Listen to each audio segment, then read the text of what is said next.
What is happening, everybody? Hope everybody's having a fantastic Sunday night. Gotta go to work tomorrow. Fantastic. Well, these toys don't pay for themselves, so guess I can't complain. Beats the alternative. So, what I wanted to talk tonight about is kind of the journey with the Hellcat and, you guys up to speed as far as some of the stuff I've been up to with it. A lot about, hey, want to know the SP3? It's just, just some general Hellcat chat. Obviously, if you guys have questions, hit me up with them. So let's get started. So, basically the Hellcat, there's not a whole lot to chat about, which is kind of the point, really, in terms of modifications, things that have been done to the car and everything else. If you guys haven't seen, I was able to get one of the videos that Racer X's wife, Mrs. X, put up that she had filmed at a recent track rental up in Dallas. And the car went, I was a 1054 or 1057 and a 1059. And I have a, it's one of these things that drives you nuts when you get to these track rentals and, you're there for a specific reason. You're there to try to cover a number, and you just can't plan for these types of things. But the weather was absolutely gorgeous, but the DA was not super mine shaft air. And that was one of the things that we were kind of hoping for. And the thing is, a lot of these guys that are going out running records, they're running these numbers in density altitudes that are obscenely low. But that's kind of the game that we play, and that's how you set these records, is by running your car in these obnoxiously low DAs. Well, one of the side goals that I had for the car, and this is something that I haven't really talked a lot about, but there's a few things going on here, and I just wanted to bring you guys kind of into the fold as far as some of the goals that I had for the car and some of the goals that we've already met so far with Project Revlon that I'm actually even more proud of than the spot that we're in right now, which looks like number 3 in the nation for a stock Hellcat. So let me get in here real quick, say hi to everybody, and then I'll get back into that. Let's see. I saying hello, sir. Hello. Let's see. Hoken. Hey, what's up, brother? Say, dude, I'm kind of hilarious, man. Thanks. Yeah, I'm going to start getting a little bit more creative with those. How pressures are you using for the skinny? The skinnies are keep in mind, these are radial skinnies. They're pretty much specifically made for Hellcats, running 85.5 PSI up front.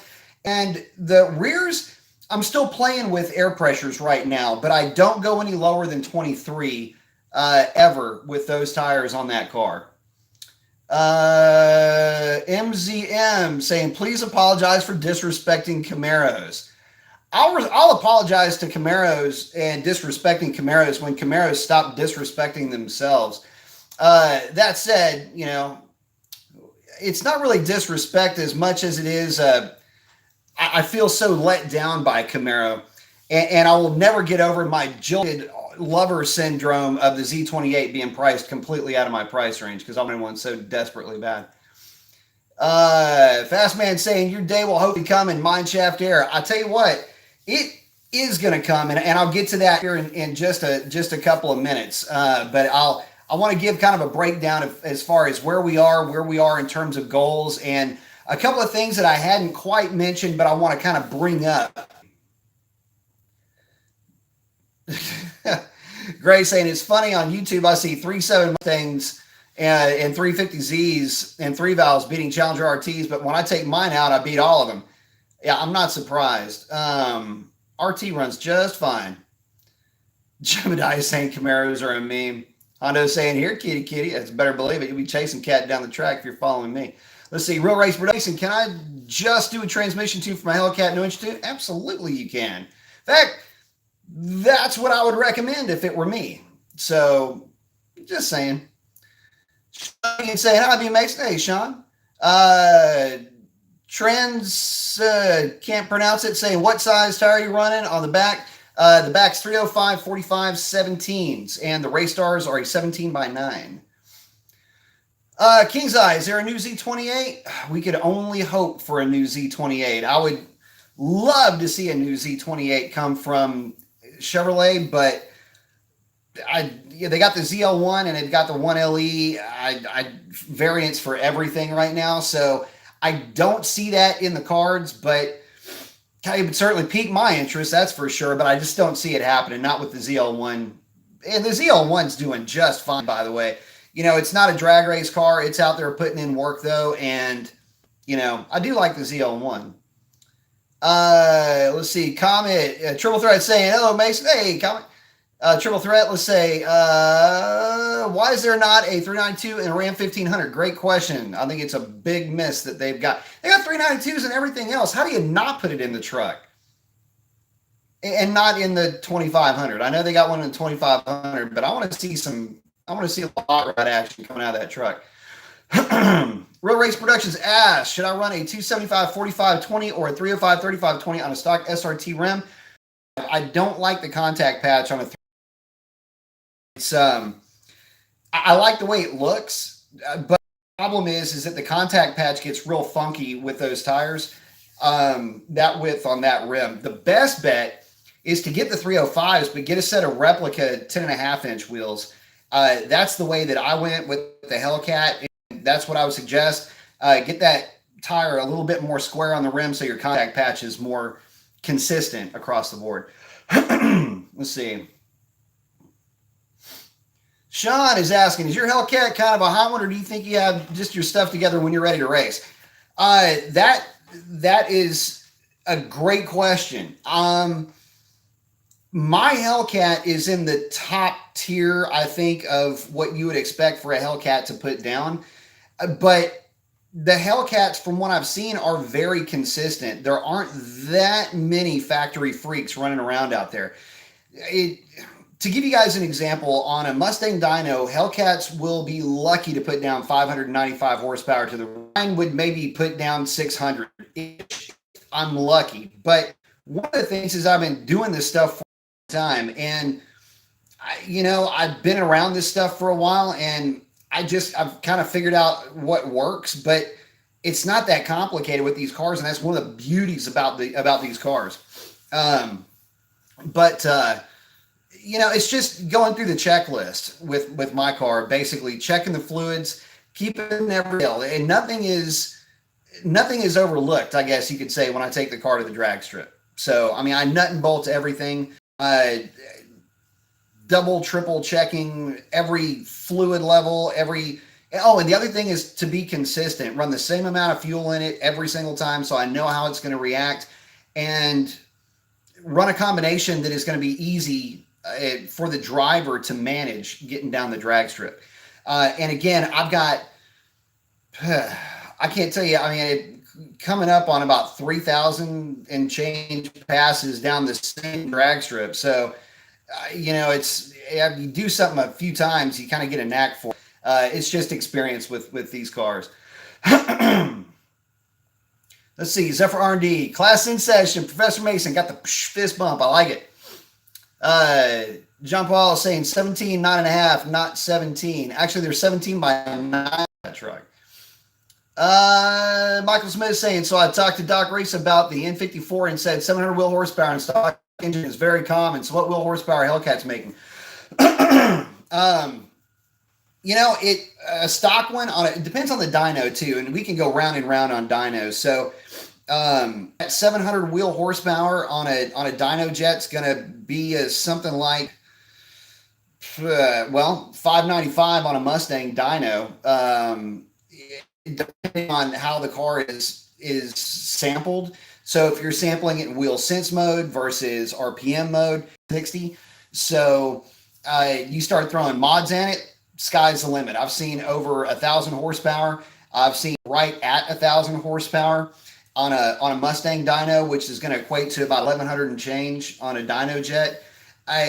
Typical hot rodded Hellcats on a dyno jet, and again, these are God's honest numbers with somebody that's not trying to blow just a lung full of smoke up your ass.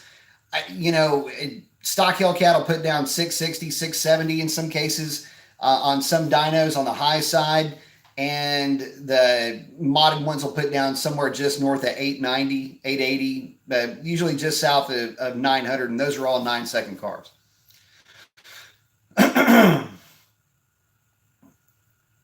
Let's see. MZM saying kiddies be chasing my Z06 at the drag on 1034 at 130 with just tires. Well, cool. Come on down to Houston. It'd be a fun opportunity.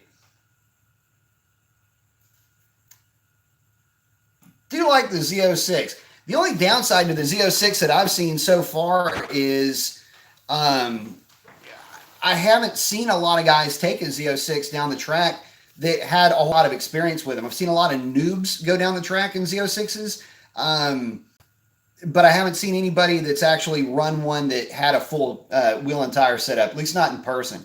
But I don't doubt that they can get down the track just fine. Let's see. Yeah, but don't make that same argument for somebody in the 8th mile. That might be painful. Let's see. Cleaver Enterprise saying, what up, B? What up, Cleaver? Any word on when they're going to change up body styles for the Charger?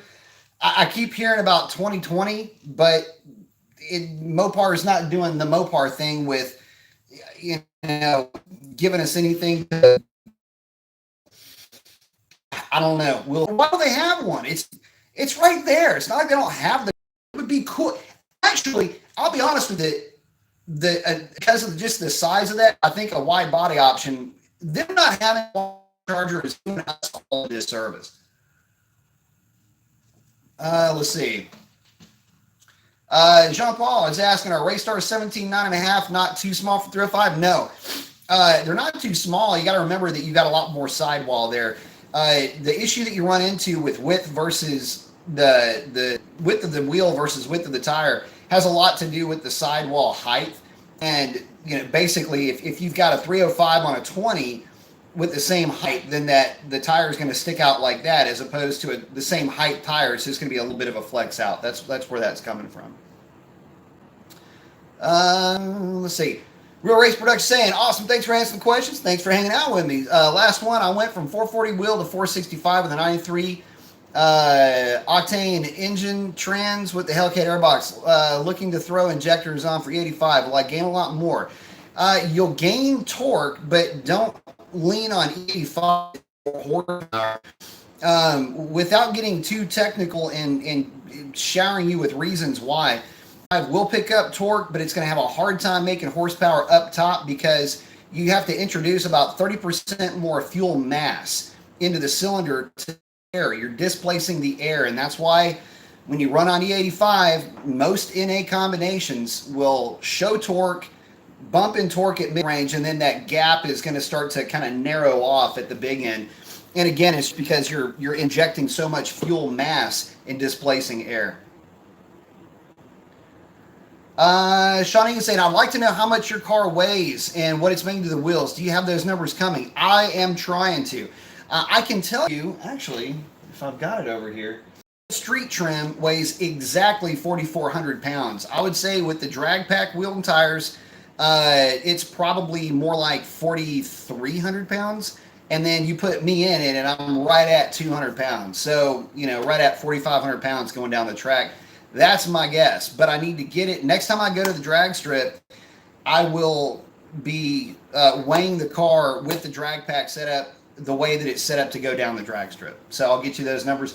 I would like to get the thing on the rollers at some point, but getting that scheduled has been really tough with my work schedule and everything else. This has been crazy. But I am working on doing that. In fact, I need to make that happen. But be on the lookout for that. That is coming soon. Dominique saying, see, here's the thing crew checking in. I like that. Winker Bean has fuel injected butt plugs. That's good. Where did you get yours, Winker? Let's see. Ford Tech. What's up, y'all? What's up, man? Let's see. Howdy B. What air filter is best for my TA392 since I can't run Hellcat filter without losing my TA airbox setup? I'd say keep going with what you got now. There is absolutely nothing wrong with that filter setup, and I don't know that you're going to find a better setup for that car. Let's see. B5 Emmy saying your Hellcat is a beast. Thank you, sir. Toby Rom is saying, hey, Brian. Hey, Toby Rom. So, to get you guys up to speed, though, talking about the Hellcat, here's the thing. So, there's a few things that we've been able to accomplish so far that I was actually more interested in accomplishing, and then from there trying to shoot for that record of trying to get better than a 1043. I mean, 10.29999 is what it's going to take, right? But here's the thing: I don't know what the DA was when that was run, and it's real difficult when you start going, record for record. Then people start getting into these DA arguments, and then it's, well, were the seats in it? Did it have a back seat delete? Did it have a 309 gear swap? A lot of guys will say it's stock power, but they've got everything else done to the car. So here's kind of the initial mission of the car was this. It was, I wanted to run full interior, which means the seats are all in the car. I wanted to run on 93 octane with no butane, no Torco, no race gas added to it or anything like that. Just freaking Bucky's 93 octane in the tank. And I wanted to run it on a drag pack wheel and tire setup for two reasons. One, consistency. And two, well, it's drag racing. And if you want consistency, and honestly, for safety's sake, and so you're not burning up your daily driver drag radials, it's just easier to put it on a drag pack and run it out to the drag strip. And by the way, that's what everybody's running these numbers with. It's some variant of a drag pack wheel and tire setup. But I wanted to go with the Race Stars because they're the most common. That's what most guys get. They are the heaviest, but they're durable. You don't ever hear of Race Stars getting warped or anything like that. They're basically the battle axe of the drag pack wheel setup. So, and it's the most common, and they're not that expensive. That's kind of the direction I wanted to go. It's kind of every man's attempt to break a record without, getting exotic with anything. But there's a couple of other things that I was really proud that we were able to accomplish. So the first thing is we're doing it with a 2015 Hellcat. Why is that important? Well, by the way, she's also an early production 2015. She was born actually in 2014. So, but here's the thing. She's a November of 14 car. The reason why I wanted to do it with an early production Hellcat is because that is the car that was so celebrated at that time. That was the reinvigoration of Mopar for most people when the Hellcat was introduced. And this would have been one of the first Hellcats that anybody would have ever laid eyes on. And it was the exact Hellcat that I would have ordered had I been able to order one, if I was in a financial situation that would have allowed me to do so. That red line red base model Hellcat, that's all I would have ordered. And this is exactly the car that I would have ordered. So, but that's why I wanted to do it with this particular car. Now, the number that I was able to cover, which is kind of the other important thing here, we were able to cover a 1050 in positive DA. And the reason why that's important is for a couple of reasons. The first reason is when the Hellcat was released, I remember vividly they were saying 1087 or 1085 from the factory on drag radials. And I thought that was pretty interesting. But, son of a bitch. Hang on, time out. Son of a bitch fixed. All right, so, but the other thing is that I wanted to run that number in positive DA. 10.5 anything was the first goal in positive DA. That would mean that we not only covered the number, but well into the tens with a stock car. And when I say stock, a lot of guys go, well, it doesn't have stock tires. Well, no kidding. I mean, if you've got a car making 700 horsepower and you're trying to take that thing down a drag strip on stock tires, more power to you. But realistically, guys that have these cars are going to be running a drag wheel and tire setup of some kind. So again, that's the game we're playing. But either way you look at it, stock transmission, stock, in other words, in tuning, stock engine and in tune. Hell, my ECU still locked. No catch can, running still with the stock air filter, the original air filter still in the airbox.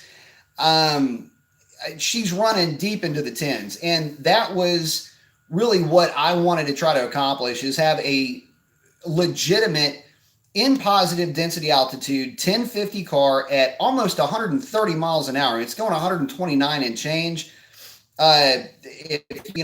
Just about hit 130 miles an hour in the quarter. And yeah, that to me was the most important part. And so far, we've covered every goal that I've had for that car. And the last goal is to cover that record. At my track rental, we had the DA, but we had a headwind that killed mile an hour on the big end. For the track rental that I just got back from in Dallas, didn't have any headwind, so the mile an hour was there at 129 versus 126, but we just didn't have the DA. So the first half of the track just was not as strong as it needed to be. And as you guys know with drag racing, it's the first half of that race dictates everything that comes afterwards. In fact, some will say the first 60 feet will dictate everything. And in fact, it does. So we didn't have the first half of the track this one, but we did have a back half. But again, it's you're going to spend more time on the front half than you do on the back half, and we just didn't have the power to get that first half done because the DA wasn't ultra mine shafted. But that's okay, because the goal was meant to run in the 50s in plus something DA. And the good thing is that I think I ran the 59 was run at like 340 foot. It depends on which DA calculator you're looking at, but the one that I saw, I think it's where actually I asked somebody what it was. They told me it was 340. So I don't know if it was drag times or online air density online or whatever it was, but I'll go with it because it's a pretty decent number above sea level. And for guys that'll go out and say, well, I went 1049 and like me, I went 1049 in a low DA with a freaking headwind. That would have easily been deep into the 40s, probably 41, maybe even into the 30s. It'd be maybe not in the 30s, probably 41, 42 is what it would have covered, and that would have covered the record with no headwind. So, but you know what? Still having a blast with the car, and we've already accomplished so many goals that, covering a national record at this point is just going to be icing on the cake. I have literally accomplished so much with this car, and thank you guys very much for helping be a part of that as well. And let's see, look at some of these comments, make sure I'm not forgetting anybody here. Let's see. Toby Ramos saying, hey, Brian. Hey, Toby Ramos. Let's see. Shawnee is saying, made some overtime money this weekend. I like it. I know that feeling. I'm wearing front and rear lightweight bumper supports. My Scat Shaker 6-speed weighs in at 4180 in street trim. I like the idea of the lightweight bumper supports, provided that there's no safety issues that you're going to run into by running those. But I've heard of them. I just haven't seen them, and I'd be interested to see how much weight you save with those. King's Eye saying, how would it feel being behind the wheel of a two-door Charger with an NA Hellcat motor? Actually, it's funny. It's super easy to replicate. Just get behind the wheel of any Hellcat and put it in 500 horse mode. That is going to give you a very close analogy of how that 426 would run without the supercharger if it had, an NA intake manifold.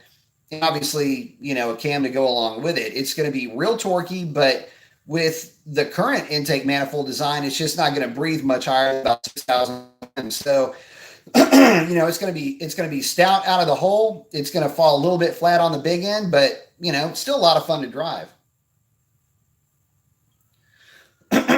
Oh, Triple Threat saying, how the hell did Ford have such a miss on the shifter or lack thereof in the new GT500? Craig. Hey, listen. I got to tell you guys something. I am, and you guys have heard me say it before, those of you that have been around the channel for a while, how big, and I just get this big, dumb kid grin on my face. They are such awesome cars, and I have got quite a few I've had so much fun with those cars over the years. And between GT500s, I haven't owned one, but the ones that I've driven, I've had a blast with. I've owned, 2 Lightnings. I've just always loved the SVT products. But Look, how do you do that, Ford? How do you even, what freaking hubris do you have? How far up your own ass are you to think that that shit is going to fly for the GT500 purists? I cannot imagine how that conversation went down. That had to have been a couple of dumb asses sitting in some kind of a conference room, and they've got somebody that's, not really giving a shit about the GT500. They just want this project done.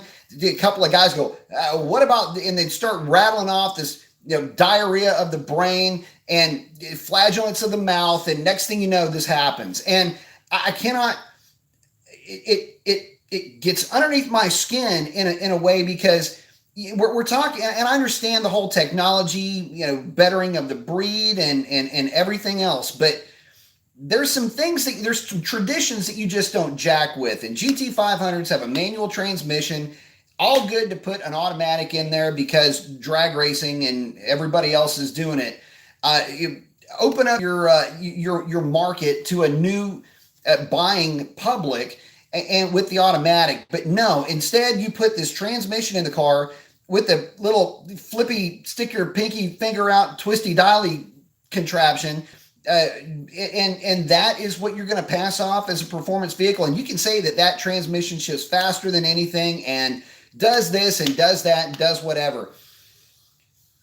Why is it not the GT350 then? If it's that F-bombing good, put it in the GT350R. How's about that? If it's so dadgum awesome, go that route with it. Why in the hell would you try to stick that transmission behind an engine with roots? And that's the other thing. Okay, so everybody that's out there is going to talk about this car and they're going to, oh my God, this thing's going to be a track purpose built circuit chicane carving, what the ever. Listen, horse shit. It doesn't work like that with positive displacement superchargers. That's what naturally aspirated engines are for. That's what turbochargers are for. That is their home court advantage right there. And you got all this EcoBoost technology, but you're not going to put it into the GT500. Bad idea. But even worse is to put that transmission behind something with a root supercharger and then call that a track-built, purpose-built car. Well, that's fine if the car doesn't weigh anything like the Z06. And wait a minute, you can get the Z06 with a manual transmission, duh, and you can get it with a normal automatic. If you're into drag racing, why is it that Ford can even think that this was a good idea? It's going to weigh too much to be worth anything going around a closed circuit. And you're going to put it up against what? The ZL1? Listen, I hope like the GT500 walks all over the ZL1, because it will be a long, sad day if the ZL1 is within nipping distance of that GT500 going around whatever road course that the journalists take it to. I will be shocked if those cars are separated by more than, I don't know, a couple of car lengths getting around one of those closed courses with a professional driver who this is all they do is drive cars really fast around a track. And anyway, that's how I feel about that. Sorry, I'll end up just running my mouth on that subject for the rest of the show, and I know we don't want to do that. So, Sean Egan saying, my race stars are nice. No, but I always was a little bit disappointed in how heavy they were. No kidding. Still better than stock and less rolling resistance. True. And, I got to tell you, they are heavy, but they are what they are. And again, a lot of guys run race stars, and that's why I wanted to put race stars on this one. I didn't want to put Bogarts on it. I didn't want to put some exotic wheel and tire combination on there where I would have to put different brakes on it. And it's a Hellcat. It was born a Hellcat. It's got these big obnoxious brakes on it. Work around the combination. Don't try to build a drag race car out of this really pretty, really nice Hellcat.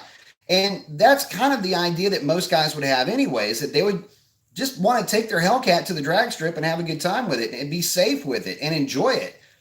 That's what I'm doing with my car. And again, I'm not running lightweight brakes. I'm not running, other than the wheels, which really aren't that lightweight. They're the heaviest version of a drag pack you can get. So anyway, I'm right there with you on the weight. Let's see. Natalie's talking to Sean about their Scat Pack. I like it. Very nice. Bates coming in. Salutations to all. Salutations. Toby Ram is saying H-Town Internet coming back again to bite us in the ass. That's great. Well, hopefully it's gotten better. Let's see. Let's see. Oh, looks like Natalie's still chatting with Sean. Let's see. Quick break. Hey, buddy, I was referencing air density online for DA numbers yesterday. Just an FYI. Awesome. Let's see. Don't speak. What is that? Morse code, Pyro. Can't figure it out. Let's see. DeAndre saying, I'm seriously considering a 2018 Hellcat for my daily driver. I want to have it for at least 5 years. Good or bad idea? Well, if you got the money and you want to throw it at the car, absolutely great idea. If you do a lot of freeway driving, you'll like it. They get pretty decent fuel economy on the highway between 22 and 25, depending on the speed that you're going. If you're in mixed traffic, you'll get a little bit better because of draft. But, there's actually quite a few guys that daily Hellcats and don't have any issues with them long term. They're actually pretty durable in that respect. Let's see. I heard that the 454 Chevy was a prototype for the Vet motor. Is that true? No, not really. They're actually the original 454 was an evolution of the 427. It's just an evolution of the Mark III big block from Chevy. Endless Combo saying, any advice for my first autocross? I'm in a wide body scat pack. Yes. So bring a cooler, bring plenty of water because you're going to need it. Run the tires at normal street pressure. And the main thing with an autocross, if it's your first time, get out there and walk the course. Ask questions, ask to get a copy of the course from whoever's putting the autocross on. Make sure that you know what the different cones mean. When you have a cone laying over on its side, you go around that side of the cone. Get familiar with the track. It's not uncommon when you're new to get lost out there. Don't feel bad about it. It happens to everybody. You'll have an instructor with you. Typically, and in this case, an instructor is going to be somebody who's been in and around autocross or circuit racing for a while at least. They're going to help you get around the track just fine. So, but the main thing, full tank of gas, obviously check all your fluids, make sure all of that is set up and ready to go. But the main thing is get out there and have fun. And just remember that smooth is fast, and don't be jerky with it. Nice, smooth. And the other thing, this is what I used to tell guys whenever I would instruct. This is not how you grip a steering wheel. Keep your elbows loose. Don't, you're not bracing for a fall, keep your elbows loose, keep your hands nice and loose. You want to, have a nice, supple is kind of the idea that you want to go with, not rigid and controlled. And really more than anything else, you want to be as smooth as you can and work into speed. You want to not try to get out there and just rail on the car. It won't do you any good. You'll chew up your tires for no reason at all. But that's kind of the starter kit. So let's see. Manny's asking, hey, got a question. Does an upgraded one-piece drive shaft and a mid-pipe cat delete void warranty on a Hellcat?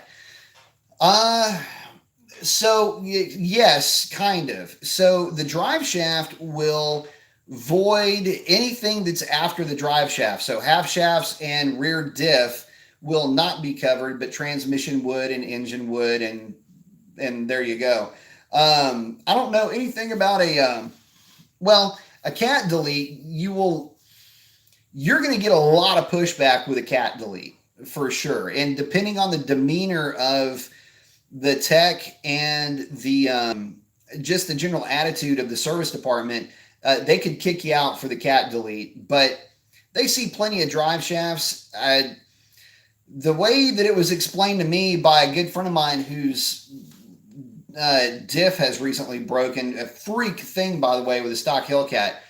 And again, this is where all this information is coming from, is that yeah, a lot of it has to do with the discretion of the dealership, and a cat delete is going to send up a little bit too many red flags. So I'll just leave it at that.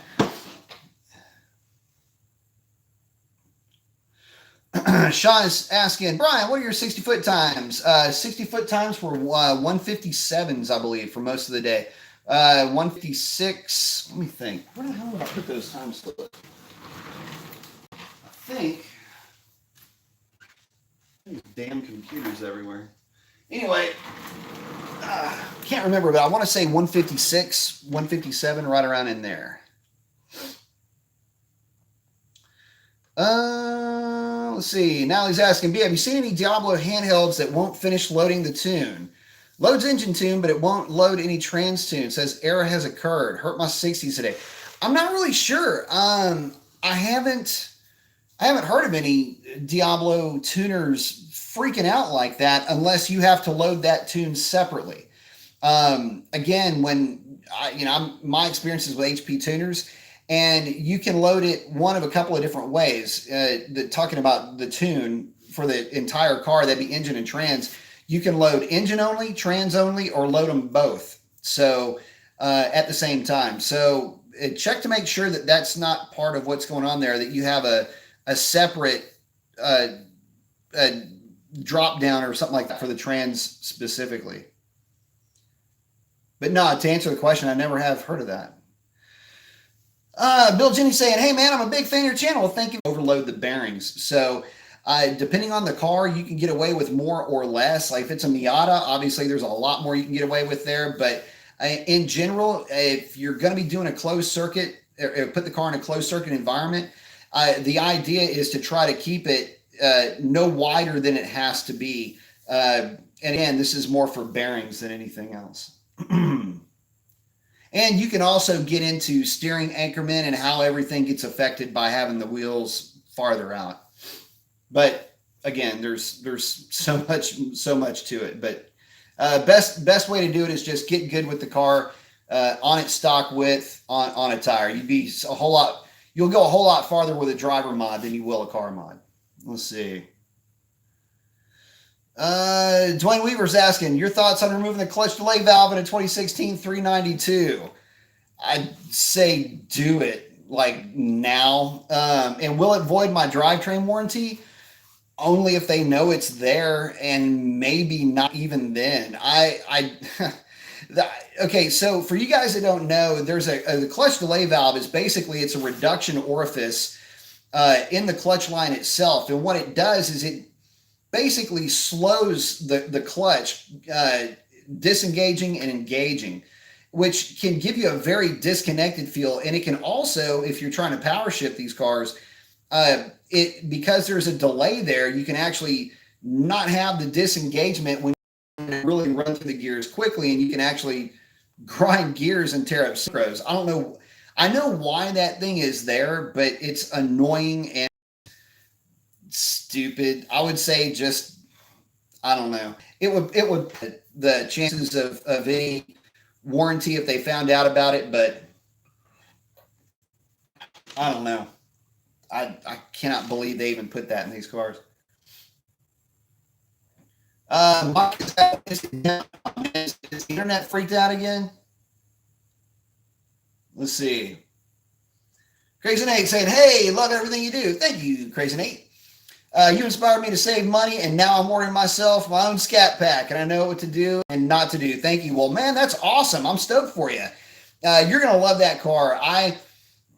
I love the scat packs, anything SRT powered, 392 powered, I'm a big fan of. And with just deep into the 12s and maybe even get you into the high 11s if you can get a low enough DA. And I know it because I just ran one 2 weeks ago at the track rental, or 3 weeks at the track rental, and that thing went 1194 or 1192 at 112 miles an hour. And it's stock except for a Hellcat airbox, Hellcat filter, and 275 drag radials on the back of it. Let's see. Oh, Sean's talking. Let's see. Oh, can't wait till you get his gears for sure.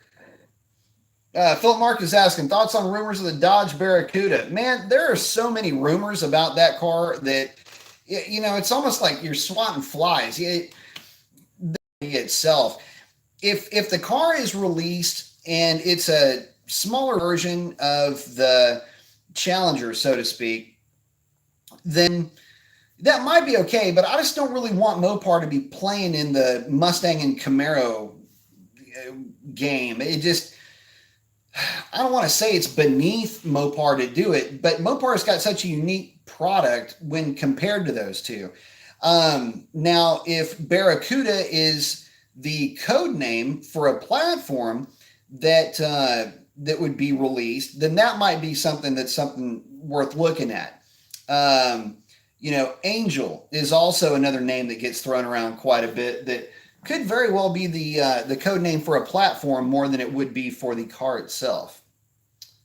Hint, hint. Let's see. Yeah. Sean saying dealership would have a hard time detecting the clutch delay valve removal. I don't even know if you could. They're not going to go looking for it. Let's see. Hayden saying, B Mason, what's good? What's good, Hayden? With the Hemis, can you explain how the power feels between centrifugal TVs, roof blowers, and turbos, if you have that experience, and do you like centrifugals? Oh, man. All right, so here's the deal. On the 392, or really on any of the cars, they're going to follow kind of a fairly well mapped layout. The good thing about centrifugals on 392s, they do run fine, but most guys aren't running enough boost with a centrifugal to get the most out of them. The good thing about a centrifugal, though, is that you're not going to hit the transmission as hard as you will with a positive displacement supercharger like a Whipple or Kenny Bell. So there's that to consider. With the way the car, we're talking about an HP 70 here transmission, which is what a lot of guys are trying to compare to. So if you've got, it depends on what your budget is. Personally, I like positive displacement superchargers for these cars for a couple of reasons. One, the cars are heavy and you need that extra drive out of the hole to really get these things going. The centrifugal is great, but you don't really feel the power from the centrifugal because unless you're running 10 or 12 pounds of boost, you're just not going to feel it. So which one do I like better? If I'm being honest, I like for our cars, positive displacement every single time. Now, the question is turbos. Well, why am I not bringing up turbos yet? The reason why is I haven't seen a turbo setup that I like. And because I haven't seen one that I like, what I mean by like is, I like stuff that looks clean, that looks, more or less factory. And I just haven't seen a turbo setup that's as nice as I would like to see it. That said, you could go rear mount with them and you'd probably have a pretty sweet setup, although they'd be a little bit laggy. It wouldn't be as laggy as you might expect some rear mounts to be, mainly because you've got 392 cubic inches turning the turbo. So in that respect, the turbo would be a great way to go. But again, cost, install, everything else, it's going to be tough. I mean, for me, number one would be positive displacement supercharger. Number two would be turbo, which would be number one if it was a really clean setup. And then number three would be the centrifugal type. So, and, anything TVS, twin vortices, anything like that, I'm more interested in stuff like, like the Kenny Bell or the Whipple. Let's see. Mike's hollering out at Philip. Let's see. Oh, Marcial, hey, what's going on? I'm with you. I would never do the 15-inch conversion in the rear to drag race. Configure your wheel and tire, be up around those awesome Brembos. Yeah, I just don't want to. Besides, a lot of money. And to be honest with you guys, man, it's more impressive to me to see how deep you can get a stock car on stock components. If you want to hot rod the car, cool, but don't just rely on, little things here and there to try to get you where you need to be. But I don't know. I just like stock stuff, especially nowadays because they're so damn fast from the factory. Let's see. Sean Egan saying Barracuda for a pony car and Challenger and Charger for the muscle car. I could live with that if Dodge was trying that. I would love to see him do something like that. Something to take the place of the Viper, or maybe bring the Viper back in a package and in a platform that people will actually buy this time. Angel platform. Let's see. Philip Market is super excited for it. Me too. Toby Rama saying Houston Internet definitely acting up, skipping and buffering. Man, I swear.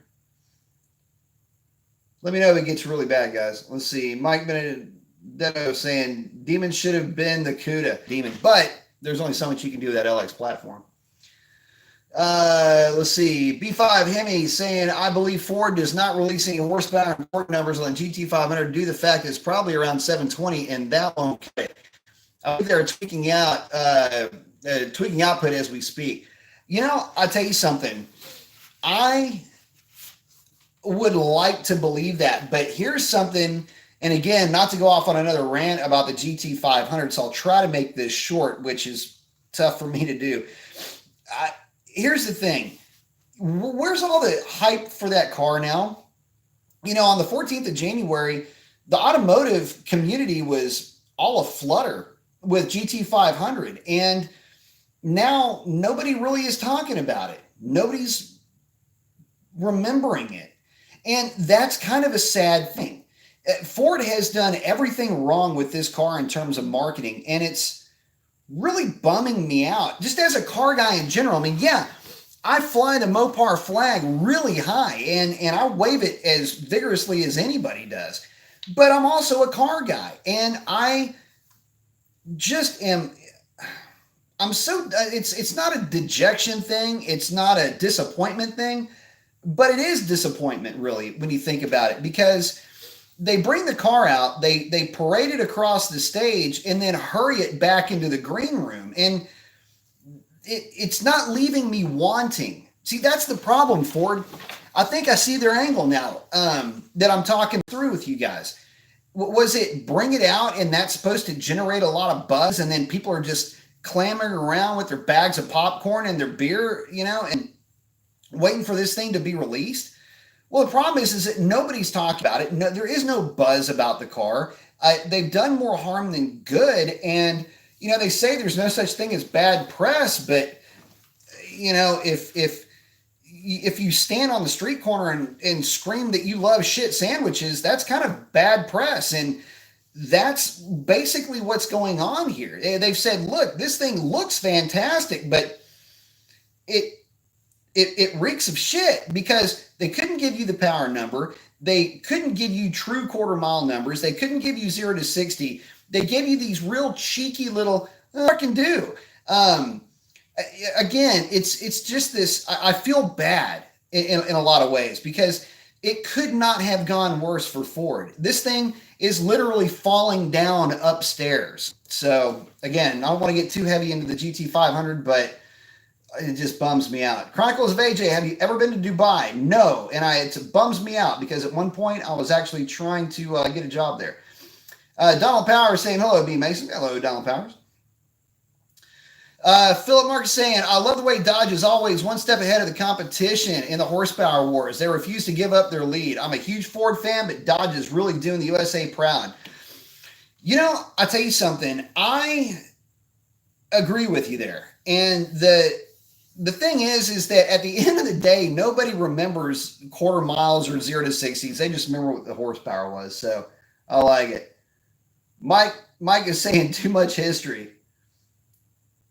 I can take that a lot of ways, and all the ways are exactly right. Let's see. Now he's saying, my buddy came to me with the track today with his wide body red eye. It tracked 103 in the 8, spinning until the 330. Actually, was it multiple Mopar? He had his red eye at the Demon event. Also had it up in Dallas, and we had a chance to chat for a little bit. And he's got the record right now, 1039 at I think it was 134, 136 miles an hour. Can't remember exactly what it ran, but it's on, you know, it's a full weight stock wheel and tire car running on ET Street SS's.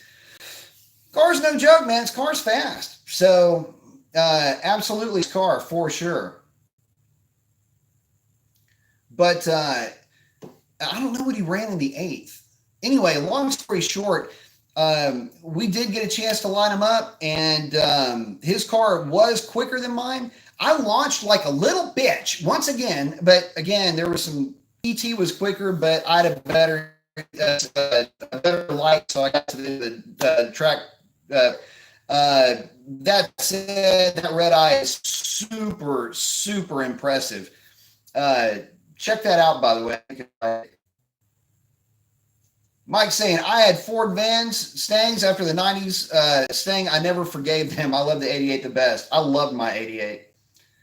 Sean Egan, thank you very much. I appreciate that. The contribution to Project Revlon. I thank you so very much for that. $20. Thank you. Says he's working with the speed shop on that cam you like for the 392 cars. Very good. It'll be fun to see what a 392 mile cam car with a 6-speed and drag pack can do in the quarter mile. My goal is to run 11s before the cam. So for your car, I would, again, it's going to come down to wheel and tire setup for sure.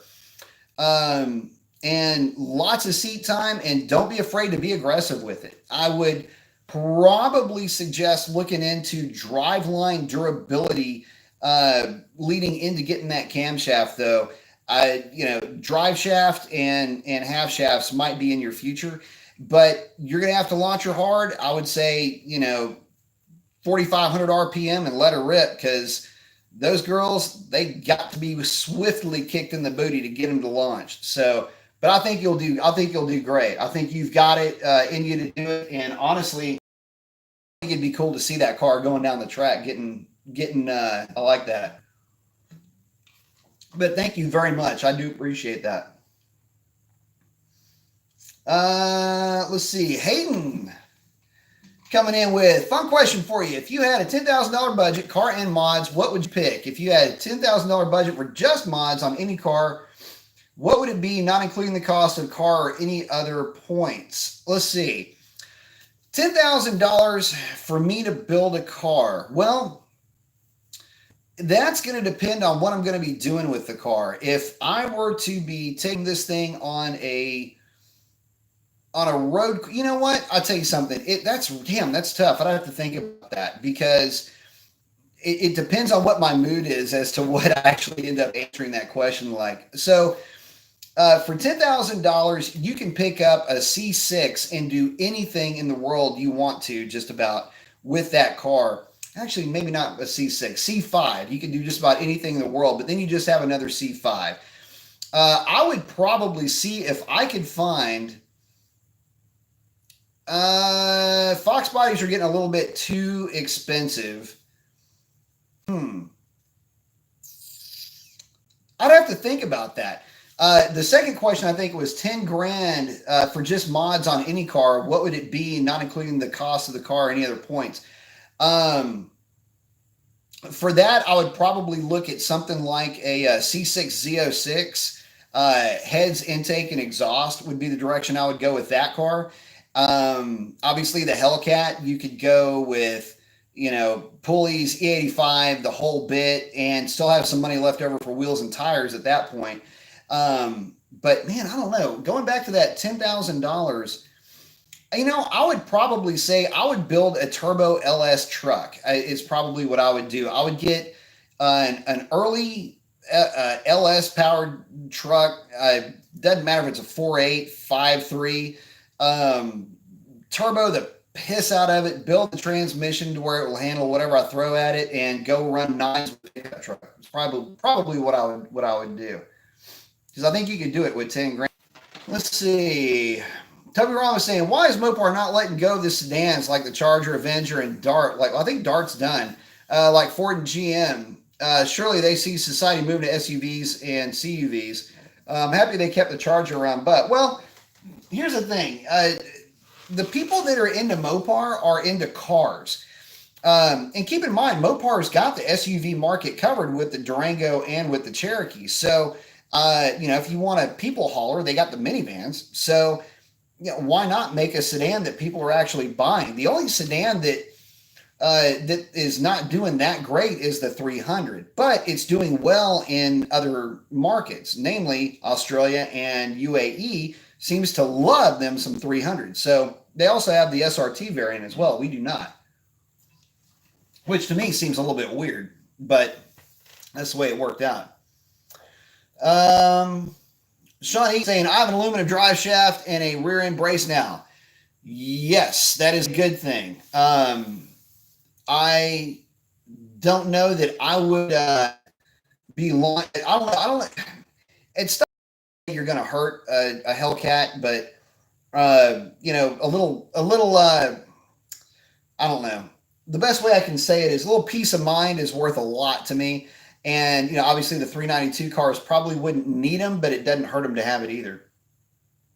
DeAndre is saying, not trying to be a bother. Man, you're not going to be a bother, brother. Thank you for joining us. But one more question. If you had to choose a daily driver, new 2018 Hellcat or used GTR with 6,000 miles, which would you do?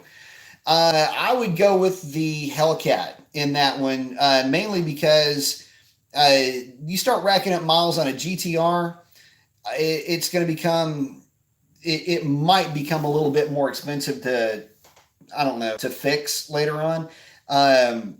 Anytime you've got a turbo car, it's just something to consider in terms of maintenance as well.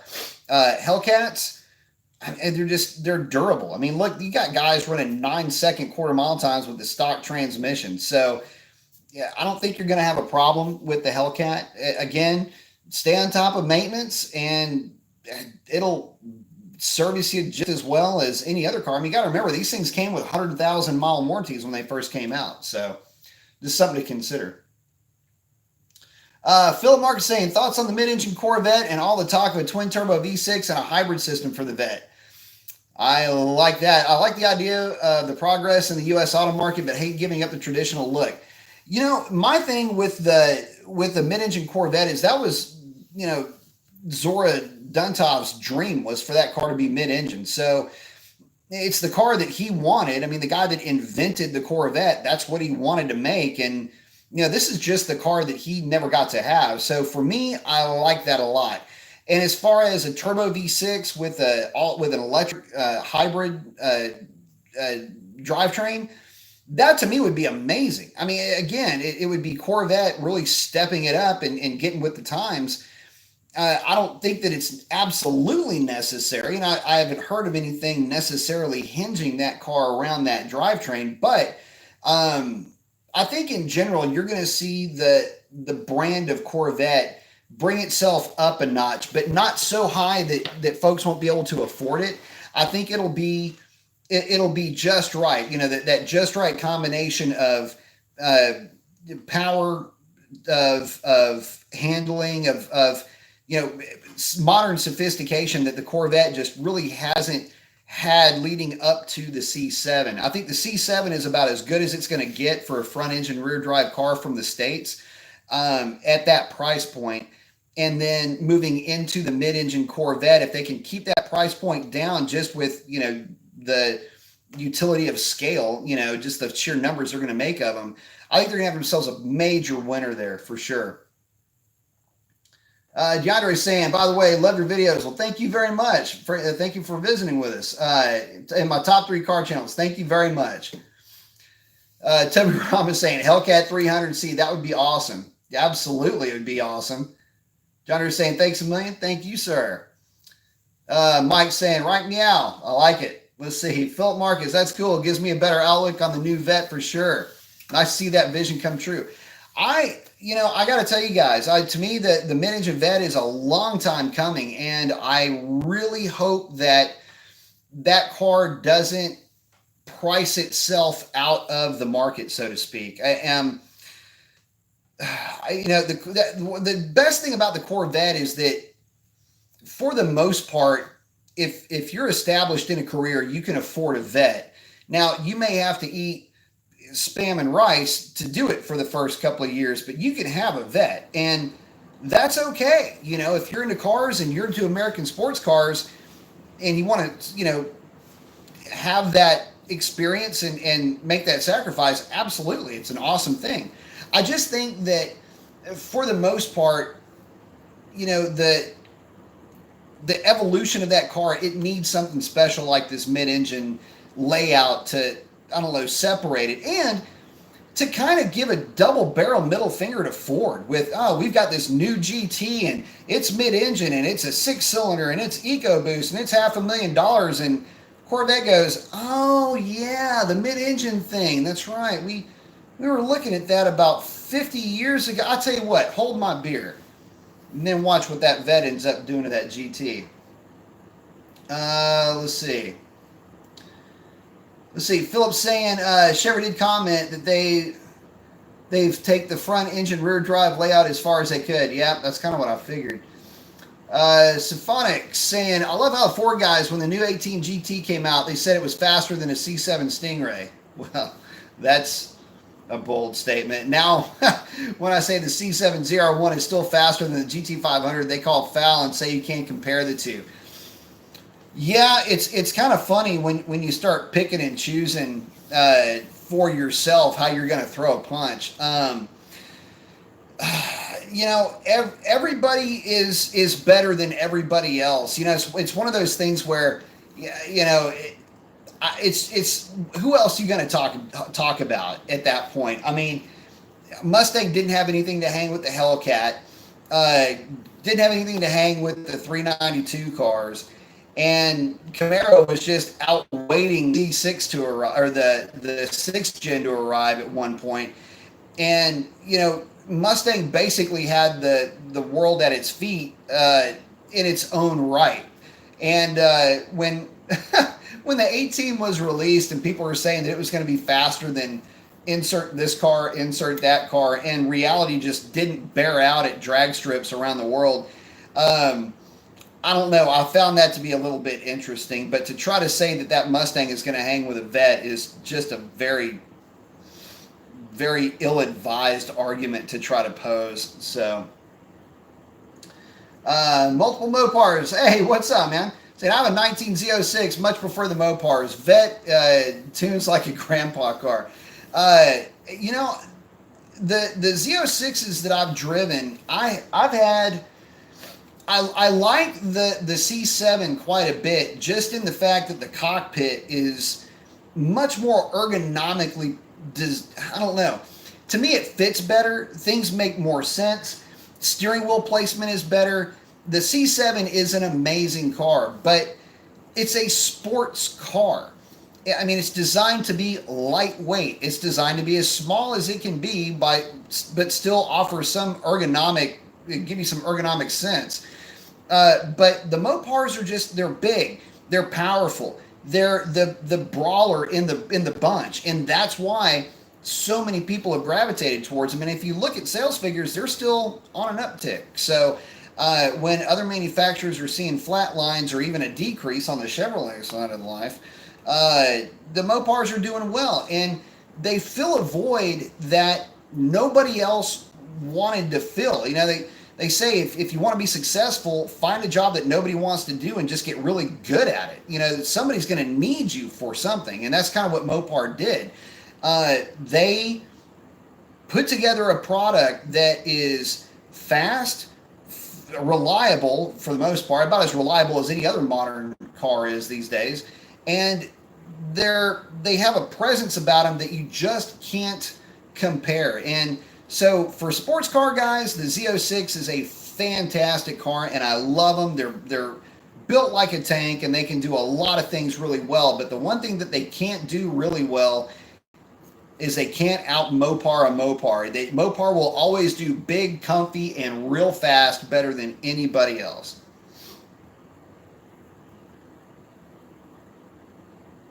Let's see. Symphonic saying, oh, and Ford guys still claim the 18 GT is 500 horsepower just because it dynos around 420. And I still try to use stated 15% drivetrain loss. Look, yeah, and it's funny how they'll take that 420 horse. Look, so it's interesting how people will pick and choose dyno numbers. I tell folks that Hellcats are lucky to put down 595 on a Mustang dyno. Demons are doing really good to put down 650, and they look at me like cross-eyed. it is what it is. And I've seen a lot of guys get their feelings hurt when they come over thinking that their car is going to lay down a number, and it lays down what everybody else's lays down. And there you have it. Somebody gets a little bit, boohoo about the fact that their car. And the funny thing is, there's nothing wrong with their car. The car's doing probably pretty well, but I don't know. They end up leaving sometimes a little bit dejected. That's the way it goes. This thing is very fast and much more boost friendly than the 392, so I give them credit for that. I love my Challenger for the looks. Look, yeah, the Mustang is boost friendly, but it doesn't come from the factory with boost. And the problem when you start comparing modded cars, this is where the arguments, this is really where the arguments start. And to me, it's like trying to say, well, who can kick whose ass? Like, can Spider-Man kick Superman's ass? You're comparing fictional characters here. You can put a supercharger on a Mustang for an amount of money, and with that is going to come a need for oil pump gears and an exhaust and all the things that come with making a hot rod. And you can do that, but that requires this extra amount of money, number one. And number two, who's doing the work? And again, we get into, and not to get like all preachy on this, but you don't know who's doing the work. It's just one of these blanket statements that seems to cover all. And the fact of the matter is stock for stock, I'll take the Mopar over the Ford every single time. Not because I'm such a big fan of Mopar. It's just, you just drive the two and you'll figure out pretty quickly that there is a marketable difference between the two in terms of just the sheer driving experience of the car. So, I get that the 392, you don't want to throw too much boost at it, but again, it's a heavier car, and heavier cars are going to be more susceptible to issues because you have a lot longer dwell time at top dead center at peak cylinder pressure. It's a heavier car. This is why. So again, I get that the 5.0 does really well with boost, but I'm more interested in the stock stuff only because when I look at it from a price perspective, and when I look at it as how much fun am I going to have, I don't want to couch that statement or that mindset with versus how much money will I put into it, because no matter how much money you put into it, you're not going to get but a fraction of that money out of it. So that's one of the reasons why the Hellcat is, we're going for stock records, not throwing, a Kenny Bell or a Whipple on it or pulling the stock lower to the sky. It's just it's not really in the cards because it's not really necessary for that thing to be fun for me. Let's see. Sean's saying they're not going to be making the large naturally aspirated Hemi engines for much longer, so let's enjoy it. I agree with that. SRT Craig saying, hey man, how's weekend going? Going pretty good. Thank you very much. Hope yours is going well as well. He's asking, does the 6.1 handle boost better than the 6.4, and what blower do the 6.1s perform best with if it matters? The Roots or Twin Screw? By the way, I love the Mopar content. Thank you with a thumbs up. So here's the thing. The 6.1, you can make an argument that they handle boost a little bit better, mainly because of the piston design. The ringland is just not quite as high. But again, it doesn't matter how high or low the rings are. If the ring gap is too tight, you're going to pop a ringland either way. So if they're built for boost, both of them will do just fine. I personally prefer positive displacement superchargers for Mopars, mainly because of the weight of the vehicle. But with that being said, it doesn't mean you can't put a D1X on the car, throw a triple hat fuel pump in the back, throw a set of 127 FIC fuel injectors, put a tune on it, make a bunch of boost, and get out there and have a good time. That's when you're going to start running into transmission capability issues. And again, you're going to be running up against the weight of the car. So I would say if I were building one for myself, I would get a 6.1 only because it's a little bit simpler, a little bit easier to work around, and the cost of the car is going to be less just getting into it. So just so you guys know, one of my favorite cars that ever came to the shop was an criminally clean uh 2013 or 14, can't remember, Challenger, 392 with a 6-speed manual. We put a small supercharger on it, stocked the cars and rear wheels made, what did it make? It was 390-ish, 390 or 400 to the rear wheels. It made 535 to the rear wheels when we got done with it.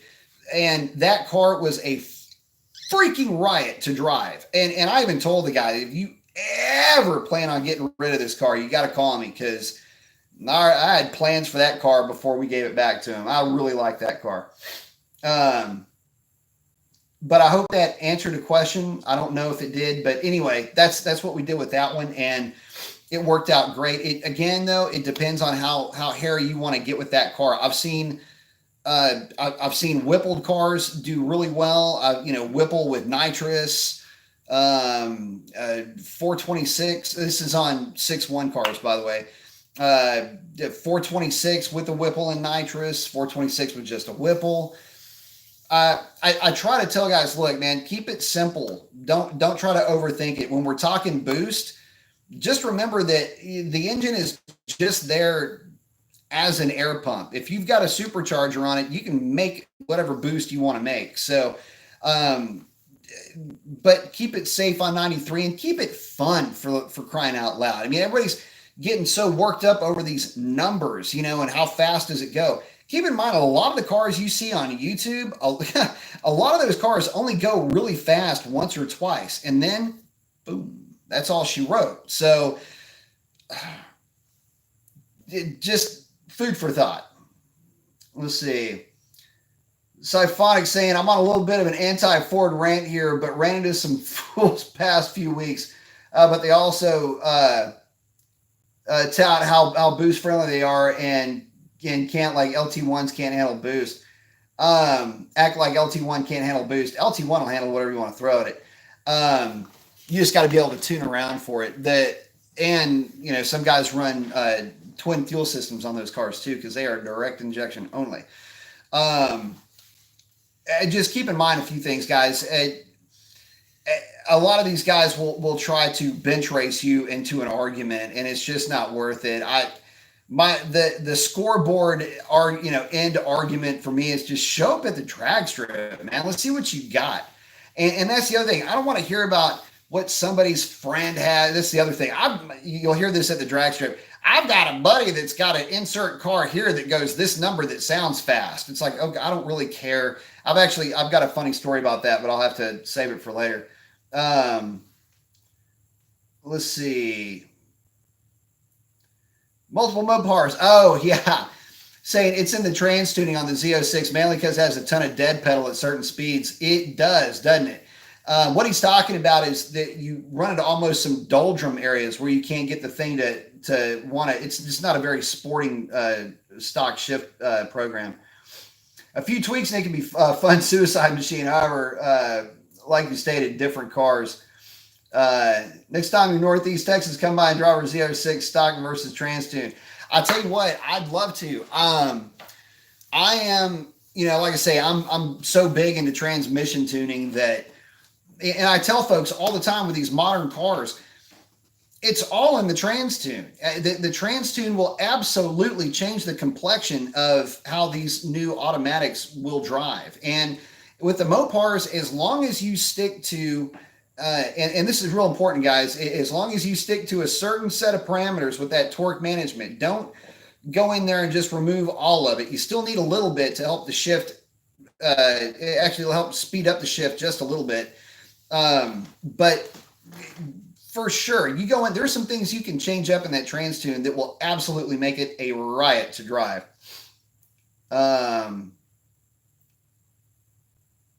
Oh, yeah, and Racer X saying, by the way, and this is something you guys need to check out Multiple Mopar's channel. Multiple Mopars has a beautiful red eye. Fun watching that race. Yeah, so Multiple Mopars and I got a chance to line up against each other, and his car is definitely quicker than mine. For sure. That red eye is no joke. It's a beautiful car, too. You need to go check him out when you get a chance. Let's see. Brent Bramley's asking, how easy would a Hellcat crate motor go into a 2016 Charger Scat Pack? Would the HP70 hold up? Well, let's start by answering a couple of things. How easy would the engine go into a 16 Charger Scat Pack? Very easily. Would the HP70 hold up? No. What extras would I need to buy that wouldn't come with the crate engine? I'm not sure if the wiring harness for sure to make everything work, but you would definitely need to upgrade that HP70, or just bite the bullet and put a 90 in it. In fact, that's what I would do. Just put a 90 in it. Don't try to hype up or hop up the 70. Just HP 90. You'll be a lot happier. It'll be more money. But if you still have a functioning HP 70, you can sell that and make up some of that difference. Let's see. Toby Rama asked, is it possible to get equal brake horsepower and wheel horsepower? No, it is not, because of driveline losses. That's a physics thing more than anything else. But the old goal used to be to get rated horsepower to the rear wheels through mild modifications like exhaust, intake work, things like that. The idea was to try to get, like on a dyno jet, if a car was rated at, say, 225 horsepower, like with the Fox body Mustangs, typically on a dyno jet, they would put down like 180. And with a few mods, exhaust, this, that, a few other things, the idea was to try to get it to that rated number. But no, you can't have, the rear wheel horsepower will never equate the same to the flywheel rating if they're stock. Sherrod saying, now we want to hear the story now. I know. So, back, oh God, I'll have to save that. I actually backed a guy into a corner over him telling me how badass his friend's car was. And I got to keep it sort of family friendly, but I was in rare form one day and I don't know it. So I'll just put it to you like this. It didn't get ultra confrontational, but the guy felt real uncomfortable. I'll leave it at this. The guy was unimaginably uncomfortable with his situation by the end of that conversation. And I never saw the guy again either. So I don't know. But that actually happened at Houston Raceway Park, by the way. Philip Marcus, quick question. Do you prefer drive-by-wire or throttle cable? I will say drive-by cable only because drive-by-wire still gives me a little bit of a freak out, but I've had vehicles with drive-by-wire that have had, I've probably got the most, I think my F-150 was drive-by-wire, not drive-by cable. And it had 160,000 miles on it and never had a problem with it. But I don't know. I guess one of those old habits die hard type of things. And it's kind of, I like the tunability of drive-by-wire. So there's that, I guess. But I don't know. I'll say drive-by cable just because, yeah. Racer X saying, I can attest to the importance of a trans tune. Hell yeah, you can, brother. Philip Marcus saying the Edelbrock supercharger looks sick. Eddie supercharger is not bad. The little E-Force is a sweet little supercharger. It's not very upgradable, but stock out of the box, they're good. If you get one, you will absolutely have to have an aftermarket tune to get the most out of it, because from the factory, they are super soft. Let's see. Saying seems to be the best performing supercharger for the RT. They're awesome. But they're really awesome with the tune. Multiple Mopar is saying, thanks for the shout out, bud. Heck yeah. You guys got to check out his channel. Really awesome guy too. Got to meet him, his wife, I believe, and a buddy of his at the track over the last couple of events. Had some cool conversations. Really awesome guy. He's got a fleet of killer Mopars and some other cars as well. So check him out when you get a chance. Let's see. Sean saying most of my Fox body cars made 225 horse and 276 torque at the wheels after typical 5-liter mods. Yes, that's right. Freaking love Fox bodies. Sean saying I'm making 464 at the wheels on a dyno jet. Hard to make 45 without a cam. It is real hard to cover that number without a cam, and once you put the cam in, it's going to go up significantly.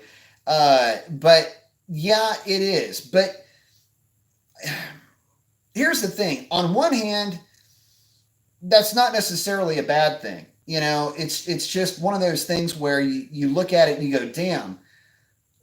At what point do you call it good? And the 392 with a mild cam, ported intake manifold, fast man throttle body, that's really the way you want to go. And you're going to get to a power level that will put that car handily in the 11s. It's going to be a great performing car all the way around. And realistically, the problem with here's one of the reasons why it's tough to get that number without a cam. The lobe profile in the stock camshaft is actually pretty crazy looking. The cam's got 121 degree lobe separation angle, and you've got 215 degrees of intake duration, but a 577 lift. So it's an aggressive lobe with no duration, and it's got a lobe separation angle that is crazy. So, yeah, it's just there's just not enough duration in the cam to be able to let it spin high enough, and that intake manifold is not going to let it work either. Mainly has to do with the runner design. So Ron was saying, I'd like to buy an old Crown Vic and put a Roush 302 in it. There's actually a group of guys down here that run the P71 Crown Victorias, and they've got coyote swamps and a little bit of everything done to those cars. So I like those. They're a lot of fun to watch. Let's see.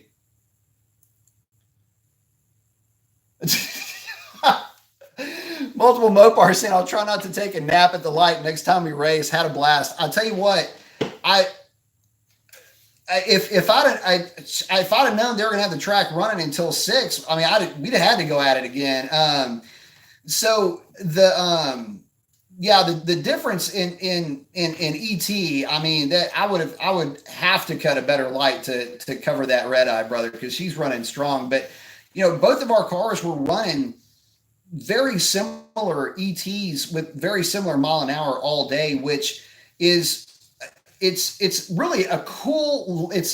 So to give you guys an idea, the stock red eye record, which Multiple Mopars owns right now, and will probably own indefinitely. He will have the wide body stock wheel record, stock interior record, I think, at a 1037 or 1039. Now his car weighs significantly more than mine, I'm sure. And so you've got, the power to weight is very similar between both of the cars, with mine being on a drag pack, and his being a full weight, but his having more power. So definitely a fun race. And and we didn't get a chance to chat. So when we ran, so I just saw yellows and went, and and you were, I guess, right here, like in my blind spot, because you weren't behind me, and I was waiting for that. I was waiting to see real pretty blue red eye, and I'm waiting to see it, and I'm going, where is he? He's like, so he was basically creeping up on me in my blind spot. So that was pretty cool. I thought that was a lot of fun. So, Toby Rama saying now it's story time. Racer X is saying, trying to finish the video of our race. GoPro footage was great. Oh, so Racer X is Racer X, again, go check him out.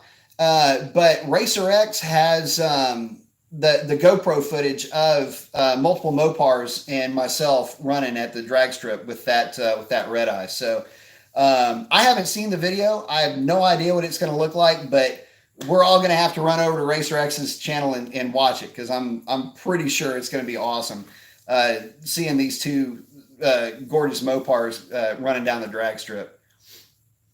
Let's see. Crazy Nate saying, Mason, I heard a rumor that around 2020 or 21, I don't remember, but I heard they're going to put naturally aspirated 426 in the SRT Challengers. Have you heard of anything, and what's your opinion? Goes on to say about it. So here's my opinion. Man, this chair, I'm sliding all around this chair. I don't, the rumors, the rumor is more wishful thinking than it is a rumor. Don't hold your breath on that. The 392 right now is kind of holding sway for the naturally aspirated guys, mainly because it's very difficult to improve upon that engine from a warrantability standpoint. If they do release a 426, I would almost assume that that would be in a limited production capacity. I don't see the 426 taking the place of the 392. I don't see the 426 coming to us in any other way other than a crate motor. And I'm still waiting on a 426 naturally aspirated rotating assembly in an aluminum block to come from Mopar, so that all of us, the naturally aspirated guys and the boosted guys, can all enjoy that and take advantage of that, that technology.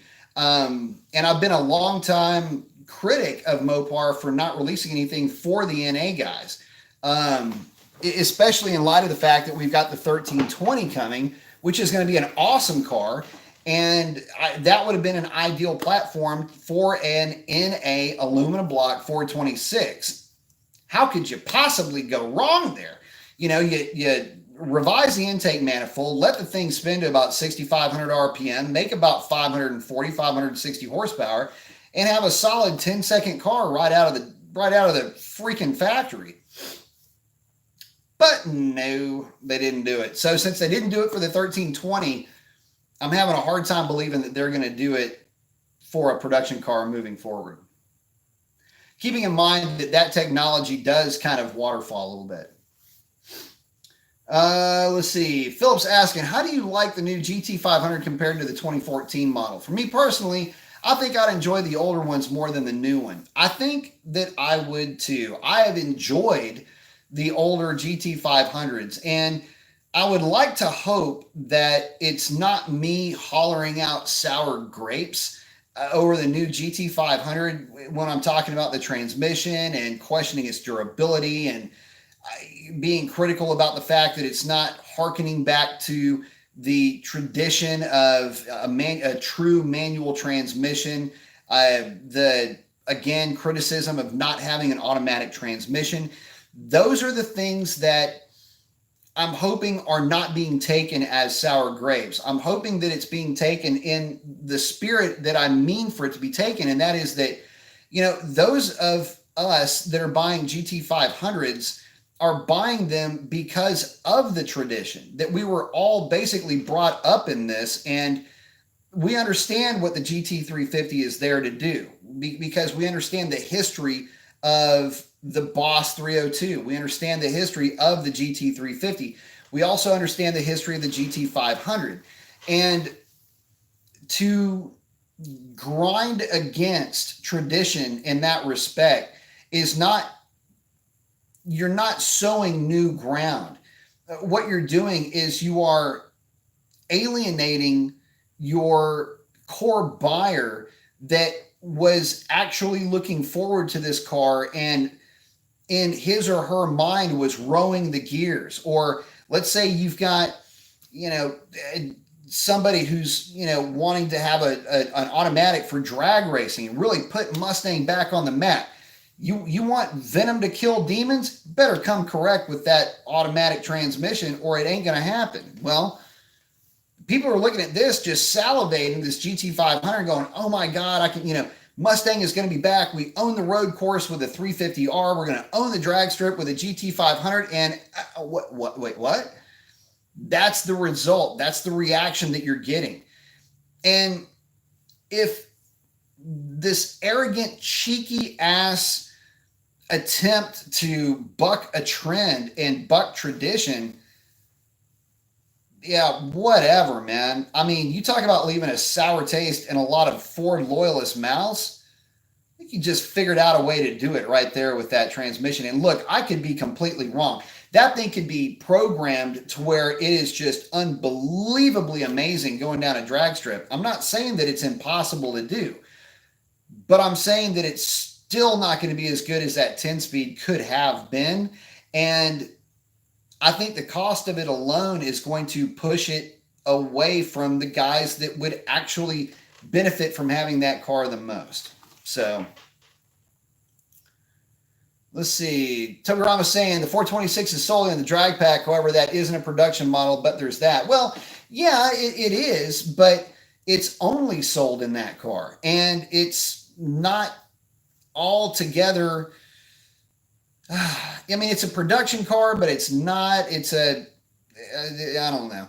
In fact, I mean, it's overshadowed by the supercharged 5.7 that runs sevens, right? So there's that to consider. But think about that for a minute. The drag pack cars are a supercharged 5.7, which is Hellcat-ish, and an NA 426, all aluminum. But you can't make it for the production car?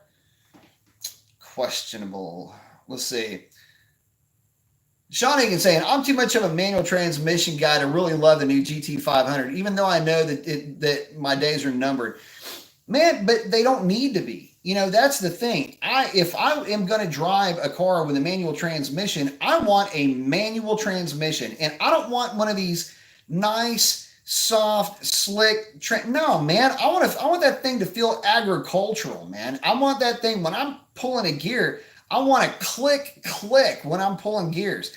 I want something that's going to enhance the experience for me in a very visceral way. And that DSG transmission is just not going to get there for me. It's not. And realistically, you know, I don't know if the days of the actual manual transmission are numbered, but if they are, that is sad. And if this is the wave of the future, kind of sucks. I mean, I don't know. We're moving away from tradition in a way that I don't feel is a good thing. You know, some things are really good to move away from tradition from, because some of the traditions can be a bit archaic.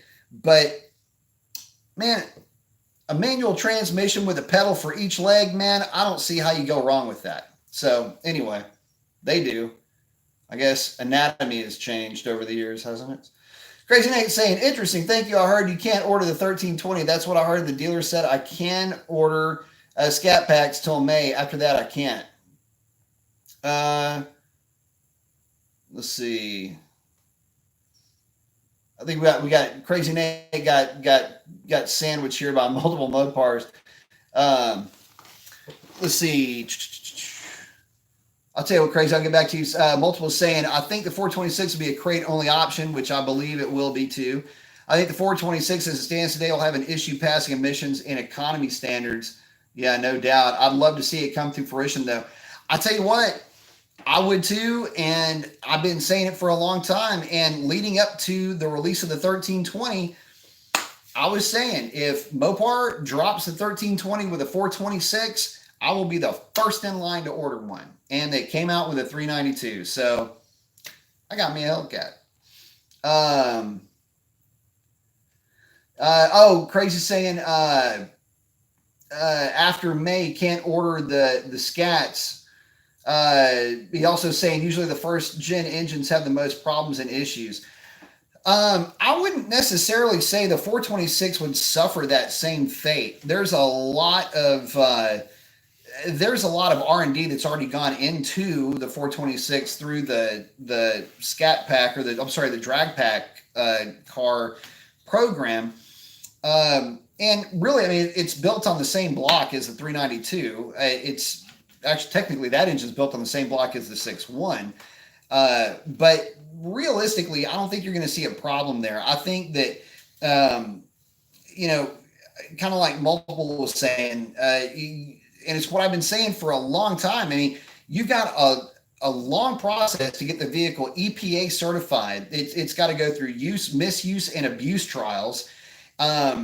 It's got to go through actual field testing, road testing. It's got to go through the use, misuse, and abuse trials.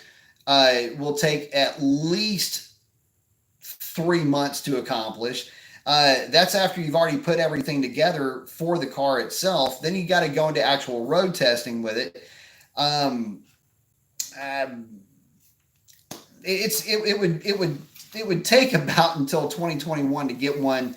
Even if they've been working on it for the last year, it would take until about 2021 to actually release that engine if they are ever going to do it. Now, yeah, I would love to see that engine in the next, like in the CUDA. Like people keep talking about the CUDA and what it could be with that revised LX platform. Put that engine into that car and release it onto the world and quit having us worry about it, because once the new cafe regulations hit, and it's going to be tough to get something like that passed ever again. So, you know, it might be the last of the big NA V8s that Mopar will be able to produce. But then again, tune it the right way. You could get it to pass anything. So it's just fuel economy standards. That's the only issue you're going to run into with that engine. So I don't know though. You put that engine or that setup in a LX, a revised LX platform with a 262 gear, might cover that number and just option the 309 gear. Thoughts? Let's see. Philip Mark is saying it's not sour grapes at all. The 2020 GT500 is beautiful. Yes, it is. And I'm sure it will be an outstanding performer, but it's lost some of their attitude that the Shelbys have always been known for. No manual bugs me. Yeah, and anyway, it's kind of interesting that that they went that route. You know, I get it. You know, they got the Ford GT. They're trying to bring some of that technology downstream a little bit, but this is not the place to do that. You know, the Ford GT needs to stand on its own. If they want to try to bring some of that technology downstream a little bit, just, I don't know, build a Ford GT that doesn't cost $500,000. Just build more of those. Let's see. Philip's saying Carroll Shelby was an amazing designer, but more importantly, an amazing driver. You have to drive these Shelbys and row those gears to make it go fast. I think that's how Carroll wanted it. Yeah, and you know the thing that sucks the most is that, you know, with all the injection of technology at this point, what really happens with the American cars is that you're taking the American out of it, so to speak. It, to me anyway. Personal opinion here, but you know, you start trying to Europeanize these cars. Ford, I'm talking about Ford here, obviously. It starts to make cars like the Hellcat even that much more attractive to true car guys, to guys that are really into the lifestyle and these types of vehicles. A lot of us don't really like the idea of that type of change. Now, ask any one of us if that works in an exotic car, in a lightweight car, and the answer is of course it does. And yes, in that environment, that's the transmission that you want. But we're not talking about that environment, and we don't need that environment to come into our environment. We got what we got going on, and we like it. So, you know, it's one of those things where you don't bring caviar to a barbecue, man. So, I don't know. They need to lose the little highfalutin attitude and get back to what works.